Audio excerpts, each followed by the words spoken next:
She thought she was alone, until the door slowly opened. Emma had never been afraid of being alone. In fact, she preferred it. After moving into a new apartment on the edge of town, she found comfort in the quiet. No loud neighbors, no traffic, just the faint hum of wind brushing against the building at night. It was peaceful. At least, that's what she thought. Her apartment was on the 3rd floor of an older building, the kind with long, narrow hallways and dim yellow lights that flickered. The landlord had assured her the place was safe. Solid doors, secure locks. No history, he had said with a laugh. Emma worked remotely as a graphic designer, which meant most days she rarely left the apartment. She would wake up, make coffee, sit at her desk near the window, and work until the sky turned dark. The first strange thing happened on a Thursday night. She was brushing her teeth when she heard it. A soft click, like a door handle being gently tested. She froze. The bathroom light buzzed faintly above her as she turned off the faucet. The apartment fell silent. She told herself it was nothing. Old buildings made noises. Pipes shifted. Wood expanded. Still, she stepped into the hallway and looked toward the front door. It was closed locked, the chain still in place. She walked over and checked it anyway. Locked. She laughed at herself. "You're just tired," she whispered, and that's what she believed. Until it happened again. The second time was louder. 3 nights later, Emma was lying in bed, scrolling on her phone when she heard the unmistakable sound of metal gently rattling. The front door handle. Not a pipe, not wood. The handle. Her heart started pounding instantly. She sat up slowly. Silence, then a slow turn, like someone carefully testing whether it was locked. Emma didn't breathe. Her bedroom door was open, and from her bed she could see down the short hallway to the front door. It wasn't moving. She stared at it for a full minute. Nothing. She grabbed her phone and checked the time. 2:17 a.m. Of course it was. She forced herself out of bed and walked quietly down the hallway. Every step felt too loud. When she reached the door, she pressed her ear against it. Silence. She looked through the peephole. The hallway outside was empty. The yellow light flickered softly. No shadows. No movement. She checked the locks again. Still secure. But this time something felt different. The chain lock was slightly angled. Not broken. Just tilted, as if someone had pulled on the door hard enough to strain it. Her stomach twisted. The next morning, she asked her neighbor across the hall if he had heard anything strange. He frowned. No. Slept like a rock. She almost asked if he had tried her door by mistake, but something about that question felt embarrassing, so she didn't. Instead, she bought a small security camera and installed it, facing the front door from inside the apartment. If someone tries it again, she told herself, I'll have proof. That night, she barely slept. Every creak felt amplified. Every gust of wind sounded intentional. At exactly 2:17 a.m., she woke up. She didn't know why. Her body just knew. She stared into the darkness of her bedroom. And then she heard it. The slow, deliberate sound of the door handle turning, not rattling, turning. She sat up instantly. The sound continued. Metal scraping softly. The door pushing slightly against the lock. A quiet, controlled pressure. Like whoever was on the other side knew exactly how much force to use. Emma's chest tightened. She grabbed her phone and opened the camera app. The live feed loaded. She stared at the screen. The image showed her front door. Still. Then the handle moved. Slowly. Visibly. Turning downward.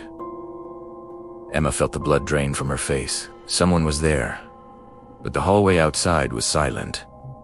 No footsteps. No grating. Just the handle turning. Then it stopped. The handle returned to its original position, and everything went quiet. Emma didn't move for a long time. Finally, she gathered enough courage to step into the hallway. The door looked normal. She checked the locks, still engaged. Still secure, but when she glanced down, the chain lock was stretched tight, as if the door had been pulled open slightly from the outside. Her breath caught.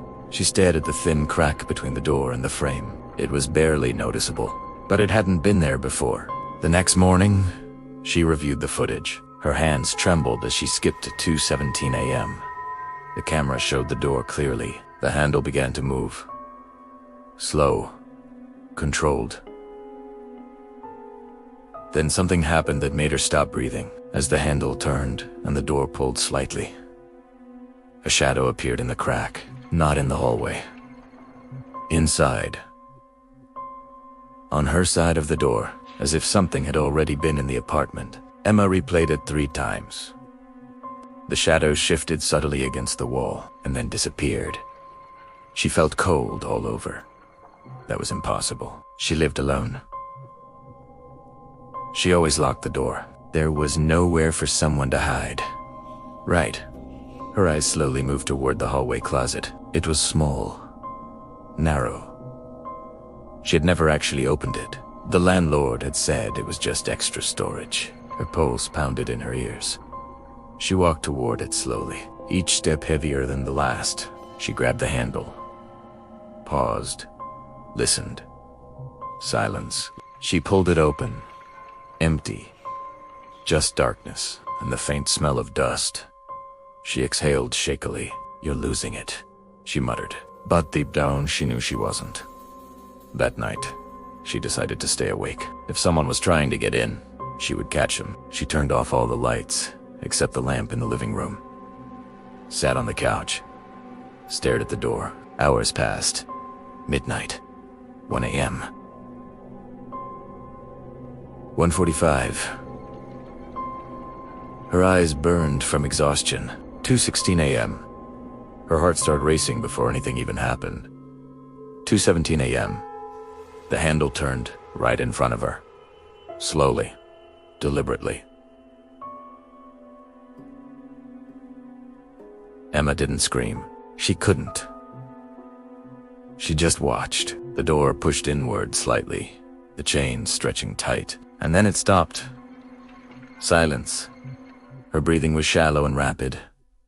She whispered, barely audible, "Go away." Nothing. Then, without warning, the chain snapped. A sharp metallic crack filled the apartment. The door swung open just a few inches. Emma jumped to her feet. But no one stepped inside. The hallway outside was empty. Still. Silent.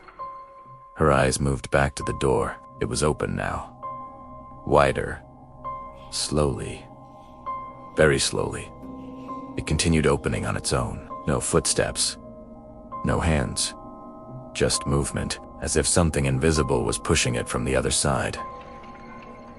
The hinges creaked softly. Emma backed away. Her body trembling. The door reached halfway open, and then it stopped. The hallway light flickered violently, and in that flicker, she saw it. A tall shape, standing just beyond the threshold. Too tall. Its head nearly touching the top of the frame, completely still. No face. No features. Just darkness, shaped like a person. Emma couldn't breathe. The figure tilted its head slightly, and then it stepped forward. The hallway light went out. The apartment plunged into darkness. Emma screamed, and everything went silent. The next morning, the police found the apartment empty. The front door was wide open.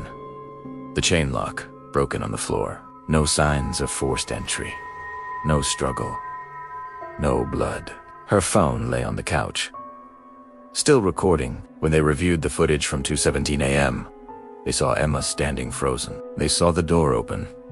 They saw her step backward into the shadows, but they never saw anyone else.